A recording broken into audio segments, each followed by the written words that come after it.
राधे राधे, जय माता की। आज नवरात्रि का छठा दिन है। इस दिन माँ दुर्गा के छठे स्वरूप यानी माँ कात्यायनी की पूजा की जाती है। माँ कात्यायनी सफलता और यश का प्रतीक है। वे सिंह पर सवार होने वाली देवी हैं जो चतुर्भुज है। वे अपनी दोनों भुजाओं में कमल और तलवार धारण करती हैं। एक भुजा वर मुद्रा और दूसरी भुजा अभय मुद्रा में रहती है। माँ कात्यायनी कात्यायन ऋषि की पुत्री के रूप में प्रकट हुई थी। इस वजह से इनका नाम कात्यायनी पड़ा। यह माता अपने भक्तों को अभय प्रदान करती है क्योंकि इनकी उत्पत्ति ही अत्याचार का अंत करने के लिए हुई थी। ऋषि मुनियों को असुरों के अत्याचार से मुक्ति दिलाने के लिए माँ दुर्गा ने अपना कात्यायनी स्वरूप धारण किया था। इस देवी को लाल रंग अति प्रिय है। इस वजह से पूजा में आप माँ कात्यायनी को लाल रंग के गुलाब का फूल अर्पित करें। इससे उनकी कृपा आप पर बनी रहेगी। माता का प्रिय भोग। माँ कात्यायनी को शहद बहुत ही प्रिय है, इसलिए आप पूजा के समय माँ कात्यायनी को शहद का भोग अवश्य लगाइए। ऐसा करने से स्वयं के व्यक्तित्व में निखार आता है। यदि आप कोई जटिल कार्य प्रारंभ करने जा रहे हैं और उसमें सफलता चाहिए तो आपको माँ कात्यायनी की पूजा करनी चाहिए। माँ कात्यायनी की पूजा करने से यश की प्राप्ति होती है। व्यक्ति को संसार में उसके कर्मों के कारण ख्याति मिलती है। शत्रुओं पर विजय प्राप्ति के लिए भी माँ कात्यायनी की पूजा करते हैं। यह स्वयं नकारात्मक शक्तियों का अंत करने वाली देवी है। जय माता की। मैं हूं आकांक्षा और आप सबका बहुत बहुत स्वागत करती हूं आपके अपने YouTube channel Krishna magical world में।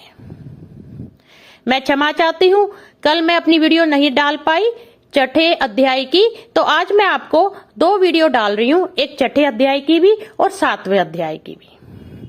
तो चलिए दुर्गा सप्तशती जो है उसमें से अपना जो छठा अध्याय है वह श्रवण करते हैं। ओम गण गणपते नमः। षष्ठो अध्याय धूम्र लोचन वध।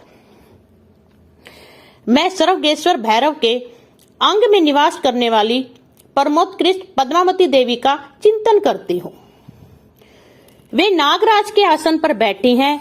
नागों के फनों से सुशोभित हैं।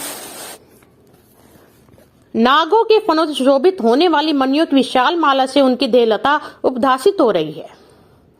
सूर्य के समान उनका तेज है। 3 नेत्र उनकी शोभा बढ़ा रहे हैं। वे हाथों में माला, कुंभ, कपाल और कमल लिए हुए हैं तथा उनके मस्तक में अर्धचंद्र का मुकुट सुशोभित है। ऋषि कहते देवी का कथन सुनकर दूत का बड़ा अमर्ष हुआ और उसने दैत्यराज के पास जाकर सब समाचार विस्तार पूर्वक कह सुनाया। दूत के इस वचन को सुनकर दैत्यराज कुपित हो उठा और दैत्य सेनापति धूम्रलोचन से बोला, धूम्रलोचन, तुम शीघ्र अपनी सेना साथ लेकर जाओ और उस दुष्टा के केश पकड़कर घसीटते हुए उसे बलपूर्वक यहाँ ले आओ। उसकी रक्षा करने के लिए यदि कोई दूसरा खड़ा हो तब वह देवता, यक्ष अथवा गंधर्व ही क्यों ना हो, उसे अवश्य मार डालना। ऋषि कहते हैं शुंभ के इस प्रकार आज्ञा देने पर वह धूम्रलोचन दैत्य 60,000 असुरों की सेना को साथ लेकर वहां से तुरंत चल दिया। वहां पहुंचकर उसने हिमालय पर रहने वाली देवी को देखा और ललकार कर कहा, अरे तू शुंभ निशुंभ के पास चल। यदि इस समय प्रसन्नता पूर्वक मेरे स्वामी के समीप नहीं चलेगी तो मैं बलपूर्वक झोटा पकड़कर घसीटते हुए तुझे ले चलूंगा। देवी बोली, तुम्हें दैत्यों के राजा ने भेजा है। तुम स्वयं भी बलवान हो और तुम्हारे साथ विशाल सेना भी है। ऐसी दशा में यदि मुझे बलपूर्वक ले चलोगे तो मैं तुम्हारा क्या कर सकती हूँ। ऋषि कहते देवी के यूं कहने पर असुर धूम्रलोचन उनकी ओर दौड़ा। तब अंबिका ने हुंग शब्द के उच्चारण मात्र से उसे भस्म कर दिया।